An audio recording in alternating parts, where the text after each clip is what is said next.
like even fast forwarding today with all the multifamily units I have in Sudbury, it actually doesn't put any food on my plate. Like there's no monthly cash flow going from any of those properties into my personal bank account. Okay. Whether that's because the interest rates, um, maintenance that happens, big capital expenditures. Like we just had to spend almost $70,000 on two roofs, two side by side. Like it was a fourplex that we built staircases on, like Yep. 75,000, just spent this summer. Flat roof needs to be done. Yeah. Okay. Last week, we just had a tenant abandon a unit. They're paying $700 a month, which is great. We can raise the rent to, let's say, $1,200. But now that unit needs like 15, 20 grand of renovation. Yeah. Yeah. So what I've realized is like the multifamily is really great for like building generational wealth through letting the property appreciate, paying down the mortgage, but all the cash flow just staying in that business, because that's what it is. It's its own, business, right?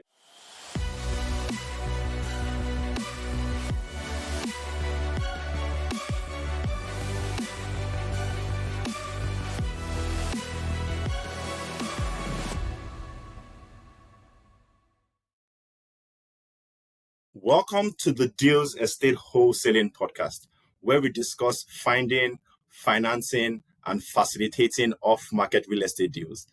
I'm your host, Deji Odunton, and I'm joined today on the show by Zach Cahill to discuss and share his experience running a successful wholesaling and rent-to-own business. A little bit about Zach. He's an experienced full-time real estate investor who has completed over 200 deals in the past 5 years. Zach specializes in various creative real estate strategies such as rent-to-own, private lending, wholesales, flips, multifamily, and BRRRRs. Zach has over 15 million in real estate assets under management and has built a multi-million-dollar business across the country. His rent-to-own company, his wholesale company, and his multifamily holding company were all started in Sudbury, Ontario.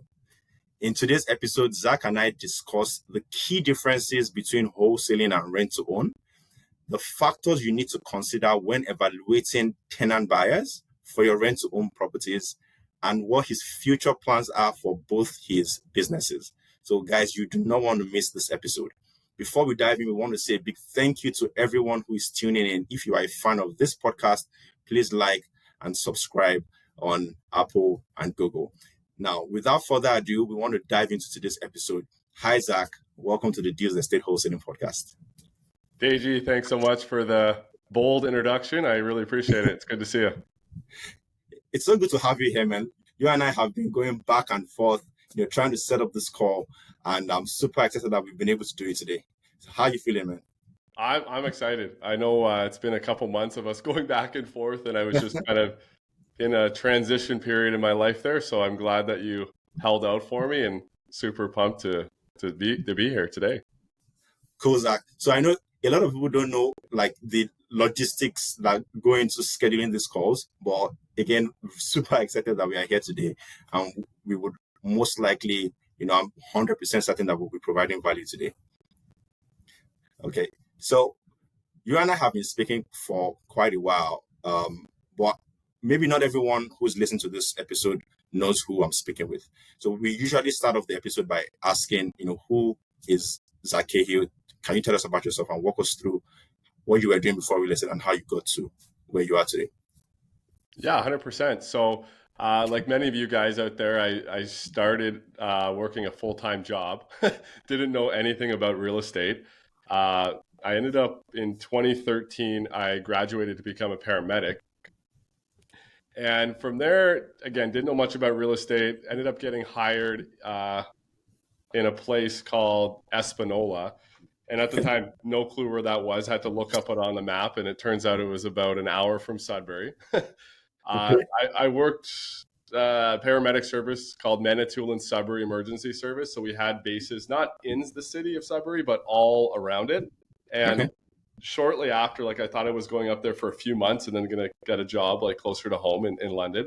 I got a full-time position, which for those of you guys that don't know, it's very challenging to do in most employee settings, especially being a paramedic. So I Yeah. was able to get full-time within like 6-8 months. But the catch was, Deji, is it was up by Timmins. It was actually in a Oh, small town, 60 minutes from Timmins, and it had a population of about 120 people. what? Yeah, that was the population of the town. So I legit Okay. went up there, just twiddled my thumbs for about 2.5 years and just played video games, like passing the time. And one day, this new paramedic partner I was working with just came in and just dropped down Robert Kiyosaki, Rich Dad Poor Dad, and it was like, "You got to read this book." And Wow. so I read that in 2015, like completely changed the trajectory of my life, like honestly. And I think that book does that for a lot of different Yeah. entrepreneurs, right? Yeah. And was like, oh my god, like what's this real estate thing? Went down the rabbit hole. So I was driving about 4 hours to get to work because I was living in Sudbury, driving Every day? twice a week typically. 4 hours, got to work, worked for a couple days, drove home. So Whoa. I had a lot of time in the car, a lot of time by myself at the Yeah. ambulance base. So just consumed like everything I could, like podcasts, just like one that we're on today, YouTube's audiobooks, like you name it, just consumed. And yeah, took action, which I think is what we're going to talk about today, which is like the Yeah. most important thing about getting started. My first adventure was actually a 6-unit apartment in Hmm. 2017 that we converted to 7 units. Learned a whole ton about that process, and then shortly after, like got into some flips, got into the rent to own, and just kind of like really spiraled up to what it is today. I ended up leaving my job 2.5 years ago now. Um, when you first reached out to me, Deji, I was actually in the transition of leaving Sudbury and moving to London. Yeah. So that's what happened over earlier this year, and now set up at my London office, and yeah, got everything still going on. So like DJ said, got about 94 units in multifamily, just shy of 100 rent-to-own properties right now across Canada. And yeah, super excited to be here and provides you guys with some value. Okay. So that was definitely a lot to take in. There were a lot of things that you said that I'm sure a lot of people want to unpack. One thing that caught my eye was you mentioned that the first deal that you did was a 6-unit conversion to 7. I guess a lot of people want to understand how is it that you read a book and then you went straight from that to doing a 6-unit conversion? Like, was there any mentorship? Was there any process that you had to go through from just reading the book to doing that? And that would be interesting to unpack. 100%. So yeah, when I was learning about all the different strategies you could go into, one thing that caught my eye, and it's funny, I'm wearing the Grant Cardone hat, is like the more units you have, the more cash flow, right? Yeah. So, and which I also going to uncover how that is not true as we get more into this. But that was like, I okay, love I that. need a lot of units. I'm going to get 50 units. They're all going to make $100 a month. I'm going to have $5,000 a month. This strategy seems awesome. Reading books on value add, being able to do the refinances, pull the capital back out, and just keep cycling it right through the burst. So as soon as I kind of knew that strategy, I had a plan. I sought out a mentor who was doing exactly that. So at Got the it. time, this real estate agent had about 100 doors in Sudbury. He was an active buyer, still in the market. It wasn't, some guy that's like retired. Like he was Yeah. actively still buying properties for himself. And I knew it was a good relationship because I kind of gave him my criteria. And Yeah. then he was like, go, at this time, it was like a lot of properties for sale. He was like, okay, go analyze 50 properties and then come back to me. Whoa. Right. It 50. wasn't like, yeah, it wasn't like he was handing out stuff. And I find that's really important, especially with mentorship. Yeah. Like, funny enough, same thing happened when I was a paramedic. When I was learning how to be a paramedic, my preceptors at the time, who was the guy that are teaching you how to be a paramedic, they would just throw me into a room and be like, figure it out. Right. And that's what I Actually, that did. is the best learning, actually. It's the best learning. So I just kind of figured it out, brought him back these properties. We worked together for about like 4-6 months, and eventually just got an accepted offer. And yeah, so there was that mentorship, that guidance, Yeah. Yeah. but it was me, the one like pushing the pedal down and taking the 100%. action. Okay. And you mentioned that you only just left your job 2.5 years ago. So, it'll be interesting to also share what tipped you over, to move into entrepreneurship, given that it seems like you had started doing a lot for a couple of years. You had built a portfolio. You could have resigned earlier, but, what made you stay and just, stay Yeah, up to just 2.5 years ago? yeah, 100%.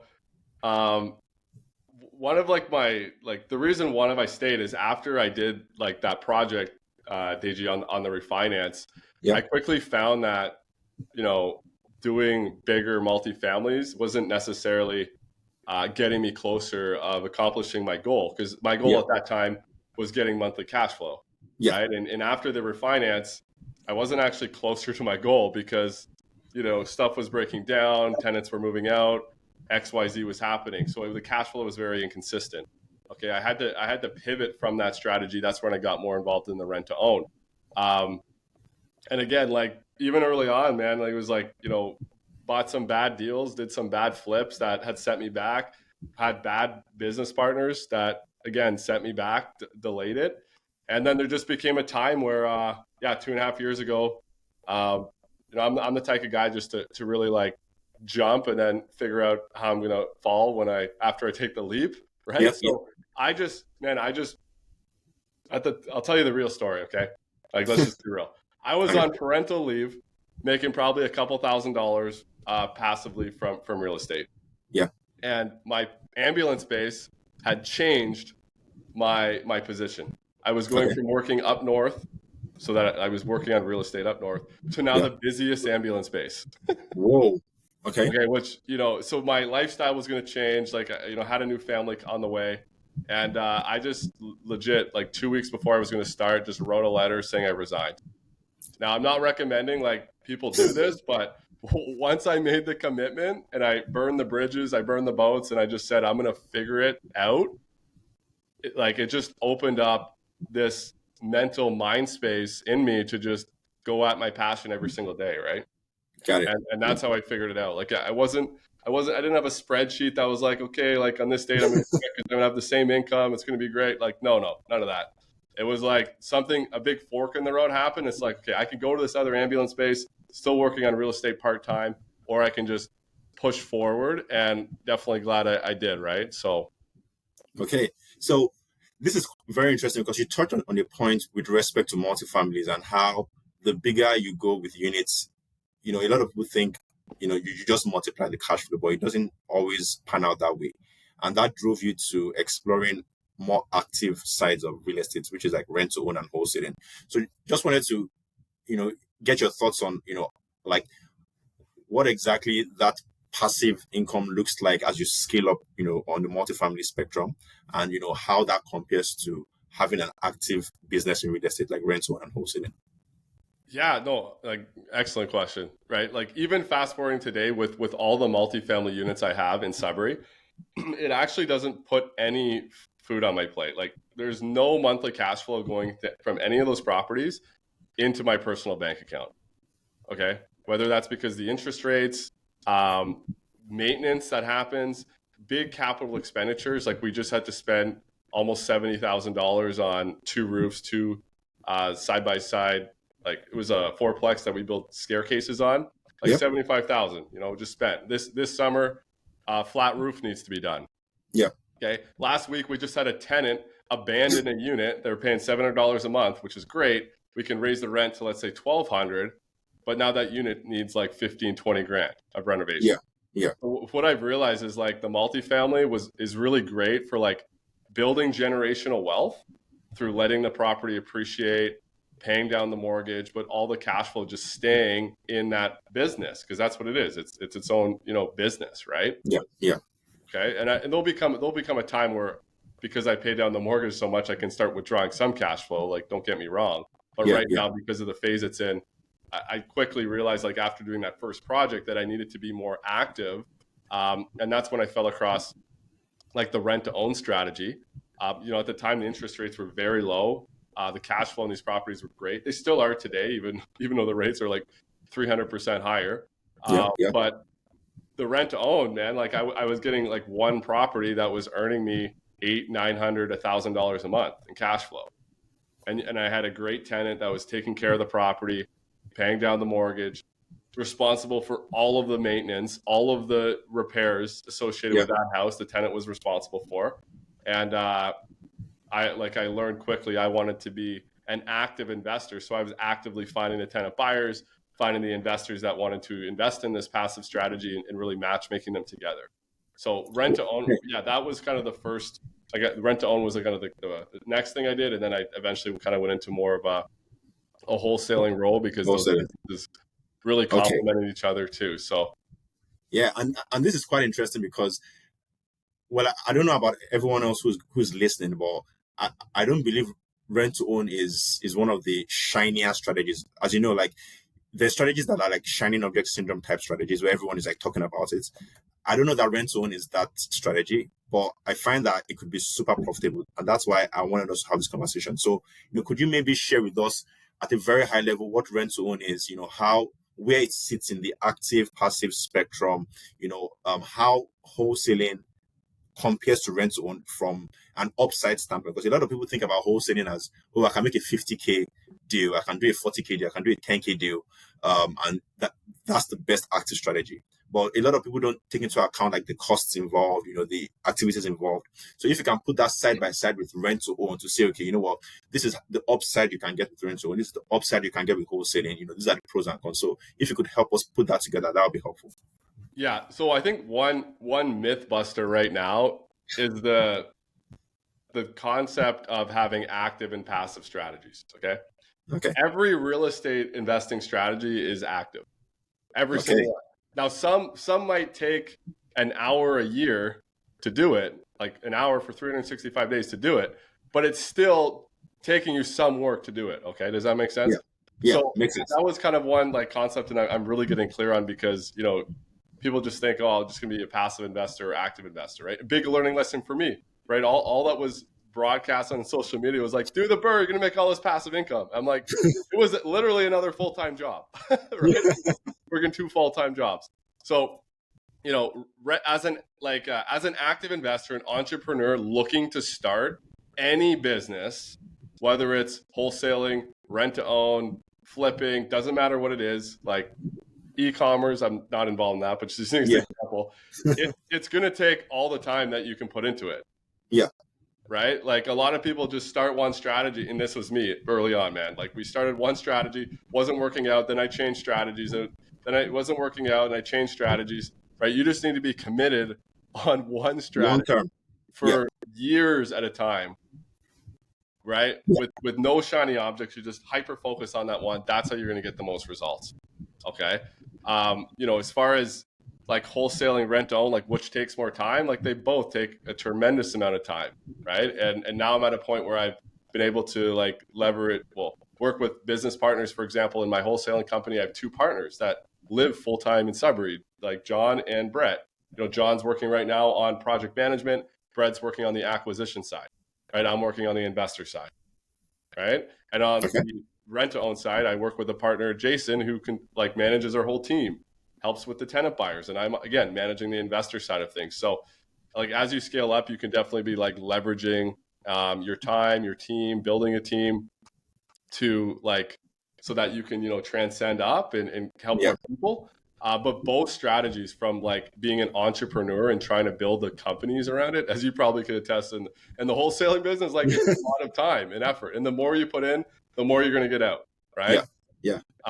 I would say like if you're looking to invest in these strategies, right? Like, buying wholesale deals and try to flip them yourself. Again, you're going to need a lot of time to do that successfully. Um, on the rent own side, you could definitely get into some rent own investing that, you're probably looking at like, 10 hours to just set up the deal. And then from there, like work with a company like myself or other rent own companies to kind of manage it for you. But it still Yeah. takes time to set up, right? Like you're Yeah. still Yeah. signing agreements, going to the lawyers, like you're not passive, right? Yeah. Okay. So if you could pull the curtains and walk us through at a very high level what rent to own is. Yeah. Yeah. So really the company that we're running, we're a tenant first or a people first rent own company. So we Okay. go out and we find individuals that are trying to become a homeowner. Okay. Okay. Trying to buy their first home. Maybe it's their second home. And for some reason they can't get a mortgage. Now, right now it's very common because interest rates, right? Yeah. New immigration to Canada. We're bringing in like 1 million immigrants a year. And they're all banned from buying homes, apparently, from Canadian government's laws. We also find, I don't know about you, DG, but did you learn anything about money in school? Like, No, no, man. Hell no. exactly. So you have all these people graduating through school, like taking on all this debt to pay for school, not knowing anything about money, like leading to when you make more money, you spend more, you have bad credit, Yep.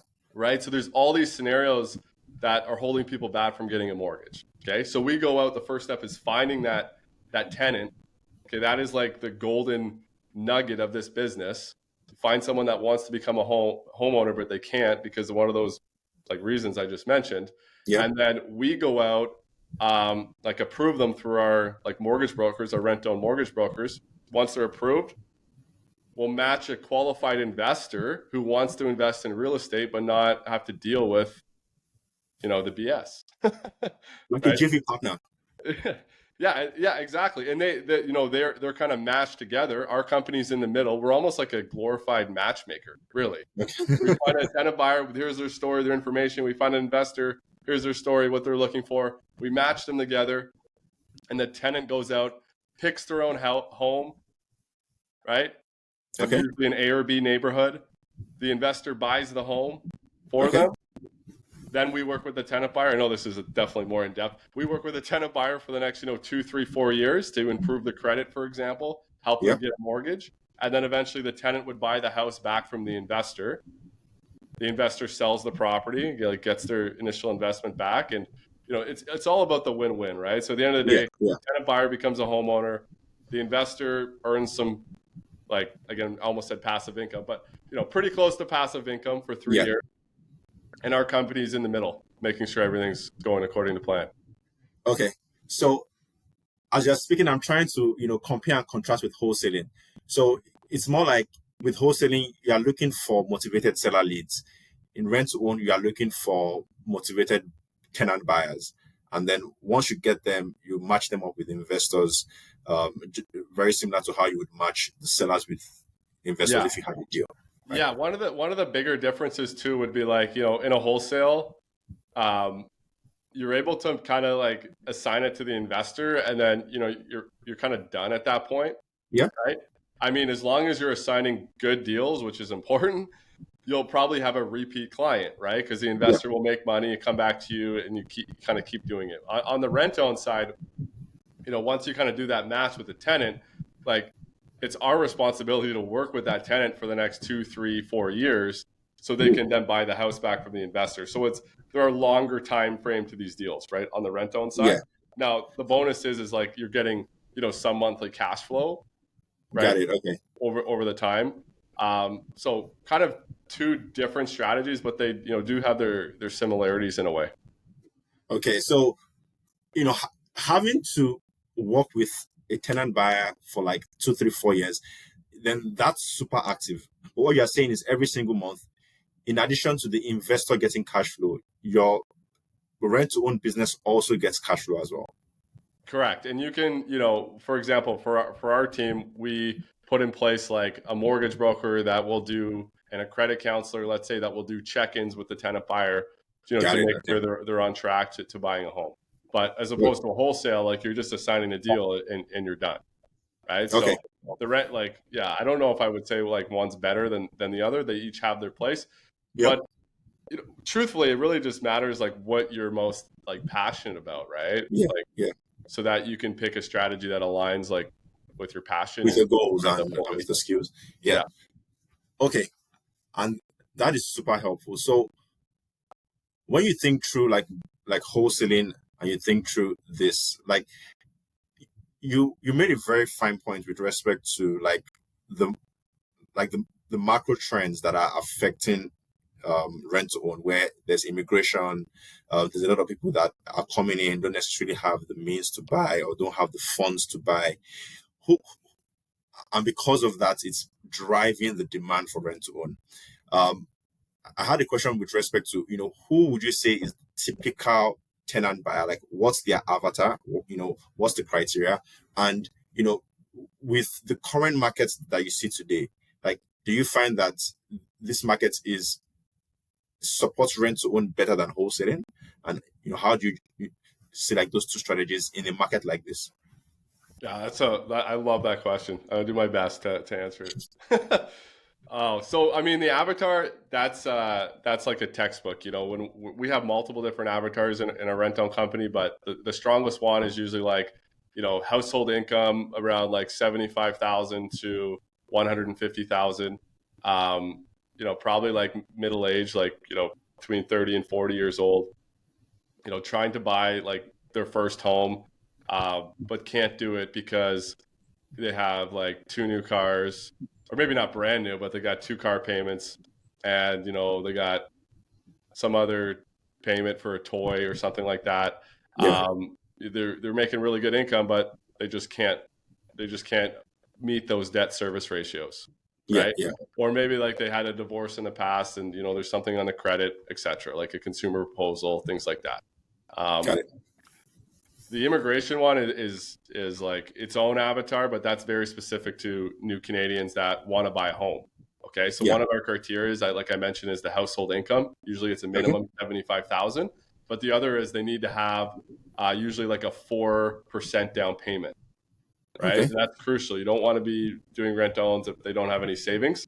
Yeah. Yeah. And number three is they need to be working somewhere. Okay, so like immigration is perfect because they usually have a good job, they usually have savings, but they can't get a mortgage because like of they're banned from buying a home or getting a mortgage or Yeah. having to pay all this ridiculous tax, Got it. Okay. or buyer tax. Okay. So we have like very specific avatars, even like someone that's self-employed, right? Like typically when you're self-employed, you're paying yourself like lower income so you can capitalize more with the CRA, right? So Yeah. Yeah. there's all these like little like micro avatars that we have as a company and use specific marketing to target them. Now, I mean, as far as like the market conditions and how it's affecting really both companies is like, number one, on the tenant buyer side, it's harder to approve tenant buyers now I see. Okay. because the rates are so much higher, right? And now the tenant buyers' monthly payments, when we set up projects for them, the tenant buyers' monthly payments are much higher, Got it. Okay. right? Because we got to make sure they can actually afford buying a home at like a 6% rate or whatever the rate is we're running the Yeah. numbers at. The stress test gone up. Okay, so there's more Fair enough. people like needing the service, but it's harder to qualify them because of the high rates. Got it. Okay. Okay. Okay. And then on the investor side of things, well, okay, there's kind of three different things here. On the home seller side of things, like people, Yeah. like landlords that own multiplexes that are motivated to sell, home sellers that are motivated to sell, we're seeing like skyrocket numbers. Like, Yeah. like we're personally seeing lots of people motivated to sell their homes. Okay, that's just because the interest rates, the real estate prices trending downwards. Like people are nervous, right? Like I Yeah. don't watch the news, but I'm sure there's something in the news right now saying like recession's looming, etc. Okay, and then the third thing is the investors, right? We need investors to funnel into rent-own deals. We need investors to funnel into wholesaling deals. And I'm noticing that investors are also scared, Yeah. right? Like we just put out crazy deals, like a couple deals, like even a few weeks ago that months ago would have sold like sight unseen, and people just didn't buy them. And now we're buying them ourselves and capitalizing on it because we understand the market, the trends, Yeah. etc. But I think overall, like investors are scared too, Yeah. right? Like beginner investors, intermediate investors, they're nervous. They're just not sure where the market's going, and their borrowing rates are way up. It's harder for them to make numbers work on the deals. Yeah. So you kind of all these like factors coming on, right? Hopefully Yeah. that Yeah. provides some insight. Okay. Perfect. And thanks for sharing that insight. There was another question that I had that was, sort of an evolution of the last one that I asked. So now that you have two of these businesses running and operating, do you find them complementing each other, or do you find that one is sort of working against each other? Like, where do you find those complementary benefits across both Yeah, of them? so one of the big ones is like because they're both operating in Sudbury, Okay. there's been a lot of like complementary. So for example, we've done a few rent to owns. I know I mentioned a lot about letting the tenant pick their own property. We've done a few where we have the tenant, like we found the house first, we had renovated it, and then we had a pre-approved tenant, and we're like, hey tenant, like we have this house, but we have other houses as well. You can pick any house you want, and they've actually selected one of our homes. So we've done Oh, quite a wow. few of like, flipping to rent to own, etc. And it just helps with the brand. The more challenging thing for really any entrepreneur, including myself, is being like kind of pulled in different directions, right? Like working with rent live own, working with Sudbury home buyers. That's why I was like alluding to before that my role between the companies is about, it's the same. It's like bringing resources, bringing investors, financing the deals. So because I'm able to, and I'm still working on this obviously, but because I'm able to kind of hyper focus on that one thing, um, just that one thing is going to help elevate, both of the companies, right? Got it. Okay. And at least from a wholesaling side, I understand the mechanics and the dynamics of building a buyer's list. Do you find that when you build one buyer's list, do you find that you are able to send out rent to own deals to both buyers, like to the same buyer's list? That's a phenomenal question. So we actually keep separate buyers lists. I think Oh, that's you do? yeah, we have to. And I think that's a big determination because, you know, your buyers list on our Sudbury home buyers are usually like people like us, Deji, that want to invest a lot of time into the strategy, right? To turn it over, to flip it, etc. Yeah. That's the avatar of that investor. It's like they want to be active, they want to do things themselves. Yeah. Whereas the rent to own buyer avatar, the investor, not the entrepreneur, the investor, that they just want to buy a rental property and Yeah. cash flow every month and not have to worry about it. So there's actually a lot of differences between them. Now that Hmm. being said, we do have a few buyers that like cross, they bought wholesale deals from us, they do some private lending, they do some rent own investing, Got right? it. So there's some cross, but we do keep them completely separate because there are like completely two different lists, and they need to be kept separate. That's actually very interesting because it's something that even I have been thinking about with respect to having a list for our wholesale business and also for the podcast, right? That's actually very interesting to think through because yes, you are correct. Like the reason they sign up to your list is essentially different. I usually look at a profile or a persona or an avatar from a life cycle standpoint where I'm the same person. I'm looking to buy this deal, so I sign up on your wholesale list. But if I'm an investor, chances that I'm also looking for maybe cash flow, right? If maybe I'm a BRRRR investor, I can get cash flow with a BRRRR, I can get cash flow via a rent-to-own deal. So in that case, Yeah, maybe having one list would work for me. But I yeah. see how separating it also has its own value, where you don't spam people that are just not interested in the other strategy. 100%, right? You send someone a rent own deal and they're on there looking for an active deal. Now they unsubscribe and you're never able to message them again. So I think the two list is the answer, Deji, but you want to, I haven't even done this yet, but I'm going to, but you could we could easily email our Sudbury home buyer list and say, hey, we're hosting a cash flow presentation, right? Come Yeah. check it out. Or vice versa. Hey, rent own buyers list, we're holding an active strategy investment session. So that's kind of where we're going. But keeping those two entities, like those two lists separate, like even for you and your podcast, I would suggest keeping them separate and then having some like collaboration between them. Okay, perfect. Thanks, man. Thanks, man. No worries. Okay, I have a question. So one of the things that you mentioned with rent to own is like how long it takes um, to work with these buyers. When you look at the ones that are typically very successful, what would you say um, are those things that differentiate them, like on a consistent basis? Yeah, for the rent to own, like the key is in the tenant buyer. Yep. So for example, like the one metric that we look at as a company, like this outweighs credit score, job history, like monthly income. It's in their motivation. It's in their why, like why they want to become a homeowner. Where it's just hard to measure, right? Yeah. Because it's Yeah. like it's not something that you're just writing down on a spreadsheet. So like that's what we really dig into on like the first call that we have with our tenant buyer clients. Okay, really digging into their why, understanding why they want to become a homeowner. So we've straight up denied people that like met all the other qualifications, but they just felt entitled and they're working to change their habits, Yeah. and we don't want to work with them for 3-4 years. Yeah. Right? True. So it's in their motivation. Like that's hard to measure, but you got to kind of dig into that with like probing questions. And the same thing goes with the investors, man. Same thing. When we're talking to new investors that want to join us and invest with us, we want them to understand the benefits of helping someone become a homeowner.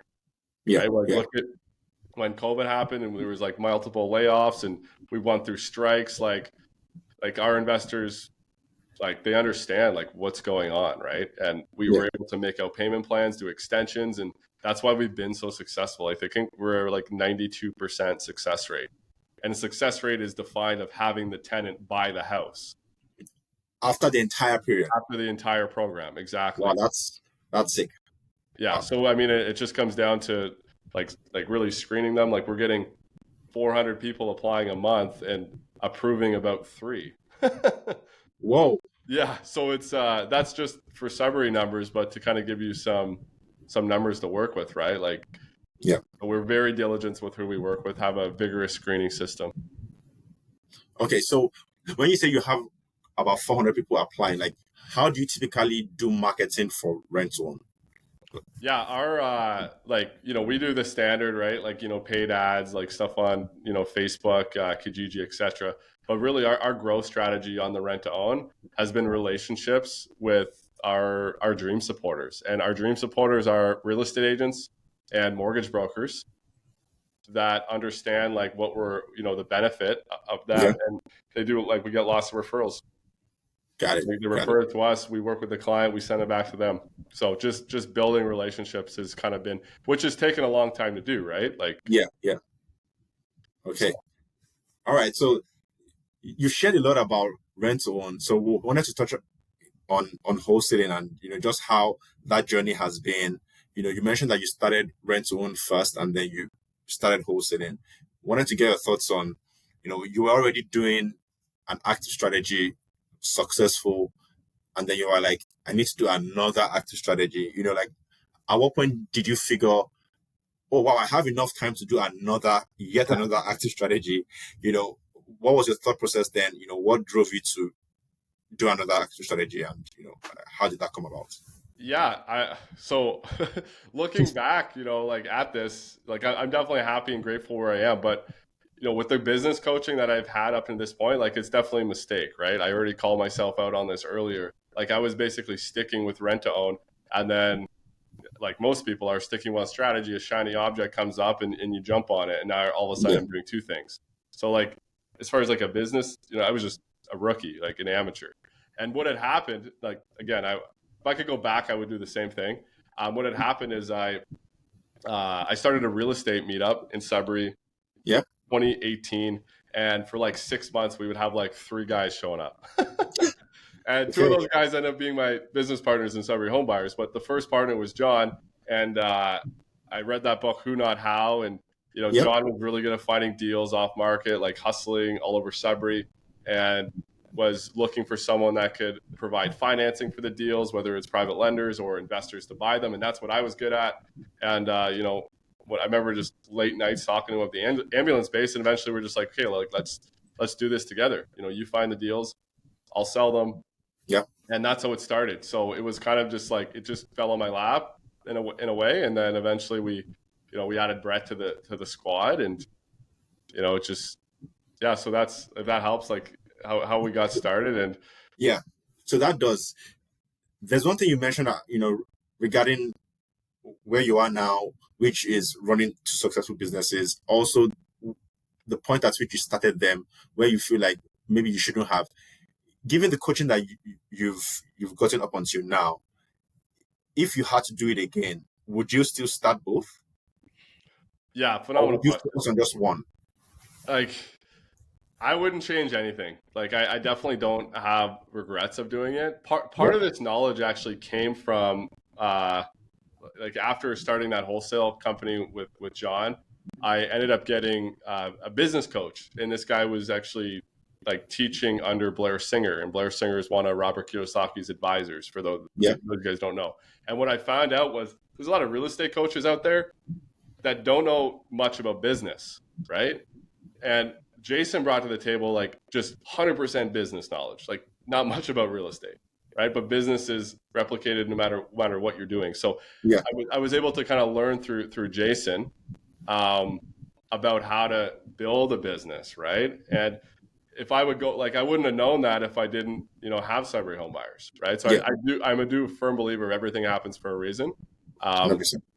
And I was just, because it was a paid relationship at first with Jason, but because it worked so well in 4 months, we ended up becoming business partners, right? Yeah. I went from doing like 6 or 7 projects in a year to doing like 25, 30 in 12 months.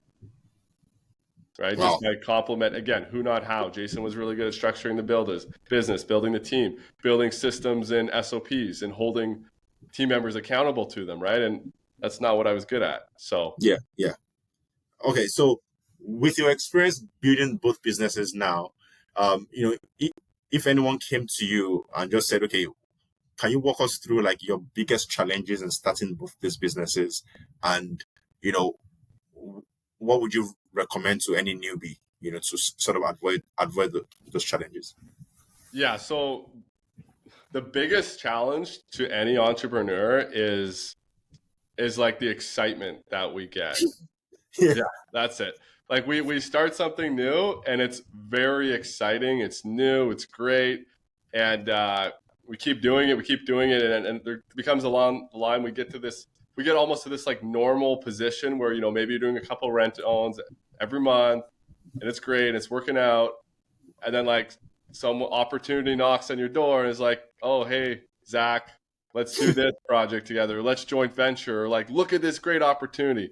Okay, there's just so many 10 out of 10 opportunities out there. Yeah. It's mind like you like the hardest thing is saying no to that other opportunity, because both business ideas, the one that you're on and the one that's knocking on your door, are $1 billion business ideas. They are. Yeah. But you need to be focused for like 10 years on like one thing, right? And that's the struggle is, we do one thing, we get it to this level, and like we get it to like, forehead level, and if we just stuck with it, we could keep it going. But instead we start something new, and then the thing that we initially started drops. Yeah. Yeah. Right. And then what do we do again? Like another opportunity knocks and we start something new. And then you eventually have like multiple different businesses, your hands all over the place. Right. One of the biggest learning lessons for me, even even over the last like few months, has been, time is not even the most important resource out there. It's actually like your attention. Right. And like even me doing multiple businesses, your attention's like pulled all over the spot. Right. Yeah. Yeah. So if you can just have the attention of just doing like one thing over and over and over again, that's how you're going to be able to come up with great solutions to problems and like more creative ideas. So, okay. So you are wearing the Uncle G hat, and I'm trying to get a sense from one of his quotes, regarding running multiple businesses and working with partners. And you've mentioned that you have partners in both your businesses. Do you find that now that you have partners, your attention is not as divided anymore because you are focusing on an activity that is complementary to both businesses? So if you are thinking of, if your activities are focused on investor relationships, working with market brokers, working with realtors, building relationships, building credibility, those things are transferable across both your businesses. So do you find that now that you have partners, that your focus and your attention is still divided, or do you find that it's not as divided anymore? It's definitely more focused. There is still a little bit of a divide because I'm like still building like both teams in both companies, right? Yeah. But my vision is that, hopefully over the next few months to even have that even more streamlined, right? Looking on like leveling my team up, bringing on an executive assistant, to just handle more, things for myself. Like a lot of people look at the word leverage and they just think about, how they leverage their money and buy properties and real estate. But like now it's about how to leverage like, other people's time, right? Yeah. How to level like software to do things more efficiently. So that's been my vision, like from the beginning, right? Of kind of having the two entities, even including like multifamily on there, like three entities, but really in all three, it's just working on the investor side of things. And that's just going back to your last question, one of the biggest things for me is like really understanding your goals and your personal why and vision for yourself of like why you want to get into real estate investing, right? Like what is the goal? And it's funny you mentioned Uncle G, because Uncle G works 7 days a week. Like, I don't want to work 7 days a week. Like, hell no. Right? Like, so like, he's 10x 7 days a week. Like, that's not my personal why. So it's really important about like discovering yourself, like what you're hoping to achieve, differentiating like how many hours a week do you actually want to put into real estate. And Yeah. once you know that, then you can pick a strategy, Deji. You can pick a strategy that like supports what you're trying to achieve, Yeah. right? And Yeah. I made that mistake, man, like so many times, including the first property I bought, right? So yeah, understanding your why, then you can actually pick a strategy, build a team around it, and then laser focus on it and say Okay. no to opportunities. Now, it sounds very easy to say no. I wanted to ask your thoughts on,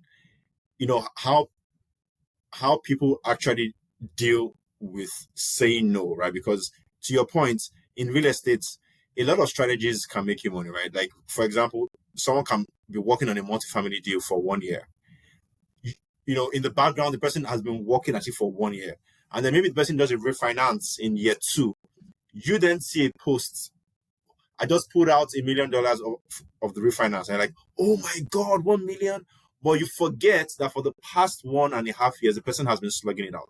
So, like, if you find a strategy, you stick to it, what have you found has been helpful in just being able to look at what other people are doing and say, hey, you know what, like what I'm working on is really what I should be working on. And I shouldn't have to look at what others are doing and just get distracted.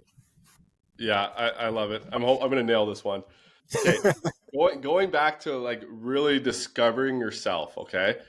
Like what's broadcasted on social media is like an illusion. Okay. Just like the news, right? There's Yeah. so many people out there that are just sharing the good stuff and they leave out everything else. Just Yeah. like how I learned how to do BRRRRs and then I got into it and I was like, oh God, this wasn't talked about. Right? So like the more time you can spend on yourself to really understand like who you are and where you want to be in the next 1 year, 2 years, 5 years, 10 years, right? You can create like an authentic version of yourself. And then like just really be able to share that with others, share that publicly, like things I'm working towards. It's definitely uncomfortable, like it's 100% uncomfortable to do it, but the sooner you can really get clear on your why and your vision and really be authentic, you won't have to chase other opportunities. Yeah.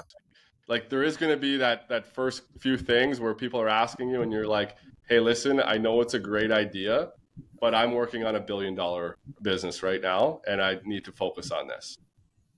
Got it. Right. Wow. And it's Awesome. hard to do if you didn't put in the work initially to really truly grasp on your vision and select your strategy. Right. It's hard, man. It's not easy.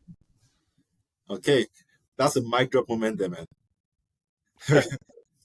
Okay. So, in terms of, we're in this market today, and I've heard a lot about how like this market is ripe for rent to own. But in terms of the future, like where do you see both these businesses getting to? Right, you've been doing this for a while. You've invested through different market cycles, right? Like you were investing when there was a boom. You've also invested like in this market cycle, so you have a taste of the ups and downs. Where do you see both these businesses going to in the next couple of years? And where do you see both their upsides and both their downsides? Yeah, great. Like so without a shadow of a doubt, like real estate, especially in Canada, has huge potential. Yeah, Like just because of the immigration and their supply and demand issue, I think everyone kind of realizes that. I remember yeah, sitting on educational seminars like 5 years ago, and they would show us, okay, the interest rates went up here, and then 12 months later the prices were at their lowest point, and then then this happened, and they're back up. but they're always trending up, right? Yeah. So there's no doubt, like I do foresee both businesses still in real, like still pushing hard, like to the end of time, Okay. right? Um, as far as like the individual goals for each business is because they complement each other like so well with just relationships, between mortgage brokers or realtors between both the companies. We are planning on going into multiple different cities, right? Like, so for Rent Live Own, we have an advantage of kind of being more virtual, right? A lot of the stuff is done virtual. We've done deals in like 4 or 5 other provinces now. Okay. Whereas Sudbury home buyers, the way we're doing that strategy is we're very market specific. Like we only go door to door. Like if someone calls us, like we're going to that property. We don't do anything over the phone really, like in that sense. Oh, wow. Interesting. Yeah, so that gives us an edge though, right? Like we really understand the Sudbury market, all the streets, like etc., the areas, the submarkets, all that fun stuff. So right now we're again looking at branching into neighboring cities like North Bay, for example, where we can build a localized team there. Branch into Timmins, same idea, and just replicate what we've done in Sudbury to other Okay. cities. So we still have that growth model. I think a big thing too, just to touch on it, like just because you're mentioning about the markets, like rent to own, we focus in very specific markets, Stagey. So what I mean by that is like our most expensive rent to own house is like 650,000 in Peterborough. Like Hmm. that's our most expensive rent to own house, and there's a whole reason for that. But we like to focus on markets that are like less volatile. Yeah. Right. One of the key indicators for us is like looking at average household income to an average purchase price of a city. And what I mean by that is like look at a place like Sudbury, our household income is around like 80,000 a year. Okay. And we can buy houses for like 400K. Okay. So it's And more then, affordable. exactly. And then you look at places like Toronto, in Vancouver, or like London. Even London's household income is like less than Sudbury, but his average home price is like almost double. So what I happens see. when you see the market trending downwards? These are the markets that get affected more, right? Like we look what Makes happened. sense. Like I've known multiple people that were flipping houses when the first interest rates happened, and they lost like 6 figures like per flip, right? And we were doing the Yeah. same thing in Sudbury, but we broke even with like just because the market is different. So that's kind of the stuff. Every market like we can really analyze, and it makes sense because of those numbers and just the trending. Obviously the market needs to have like population growth and Yeah. like Yeah. Yeah. employment trends and things like that. But household income is a big one for us as well. So we just want to expand that in every Canadian market that makes sense. Okay. Boom. Perfect. Okay. Thank you. Thank you. Thank you very much, Zach. We are nearing the end of the show.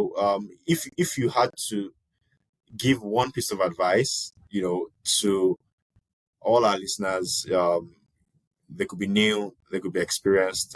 If you had to give one piece of advice, what would it be? Oh, so there's a few coming around my head right now. Oh, I think attention, like your attention needs to be number one. We're in a day and age right now where your attention is just drawn in so many different ways, whether it's your relationships or your multiple businesses, your kids. Um, and I heard this video the other day. It's like your brain is like a ball of these little marbles, right? And each Yeah. marble represents like your units of attention, right? And you just need to have like the more potent you can make those marbles on just the one thing, that's how you're going to get the results, right? So I just see, and I'm coming from experience, man, like just so many mistakes in the past of like kind of dabbling in so many different aspects of real estate or businesses, because you're an entrepreneur, just having that laser focus, because what got you from 0 to 1 is not going to get you from 1 to 2, because all Yeah. your habits have to change as soon as Yeah. you kind of start that business. So hopefully that gives you guys some value and you're able to take someone away. Cool, man. Thank you very much, Zach. Final question is the question of the show. We ask everyone that comes on the podcast, can you tell us your greatest L in real estate and what you learned from it? My greatest error. Your greatest L. So your greatest learning, your greatest loss, the biggest, baddest, hearest thing that happened to you in real estate that you're like, oh my God, this must never happen again, but you learned the most from it. Yeah, so after I did the sixplex conversion to 7 units, I was also then I got dabbling in rent to own. Learned from a mentor how to do rent to own, and shiny object, man. I was working with a partner, and they're like, "Oh, let's start flipping a house." And I was actually not even in Ontario at the time. I was in like BC, and this was like a high-end flip on one of the most prestigious areas of Sudbury. And the realtor thought it was a good idea. The private lender definitely thought it was going to be a good idea. Um, Bought that flip. I think that was 2018, and dude, it went on for 18 months. Yeah, 18 months. I was Whoa, literally paying the private lender from my paramedic salary for 18 months. And it's Jesus. because I didn't have the right focus. I didn't have the right team, to execute it. And I didn't have any exit strategies. Like my only exit strategy was I had to fix it and sell it, right? So that literally, imagine my attention being consumed on that for 18 months before it was actually sold and the permits closed. It was a jackpot. So from there, oh man, it's just get jitters thinking about it. So that was a massive learning lesson, right? Just Bro, insane. you paid a private lender for 18 months. That's brutal. Yeah, yes, sir. So everybody made money, but this guy. Wow. Okay. Wow. Wow. I don't even know how to respond to that. Yeah, man. Just that's why I'm so just have the laser focus, having the commitment, having your why. Like my why is so strong that I could like do that and overcome it, right? And Yeah. this Yeah. that's just one share, man. I've had like other business experience that I feel like I'm a man of 50 inside, but I feel like I've already been through all these cycles. But yeah, it's just keep trucking, man. Okay, man. Thank you very, very much, Zach. Fantastic time we spent today. Thank you very, very much for joining us today. And, that brings us to the end of the episode. Where can people find and connect with you? Yeah, best bet is definitely by email. It's my first name, Zach, ZACH, at rentliveown.ca. That's the rent own company. You can also probably find me on Facebook, Instagram, Zach Cahill. Okay. All right. And that's it, folks. Thank you very much for listening to the Deals Estate Wholesaling Podcast. If you enjoyed the show, please rate and review us on Apple, Spotify, and Google. And be sure to hit that subscribe and notification button so that you know when this episode with Zach drops and when the next one drops. So until then, remember, a deal a day keeps scarcity at bay.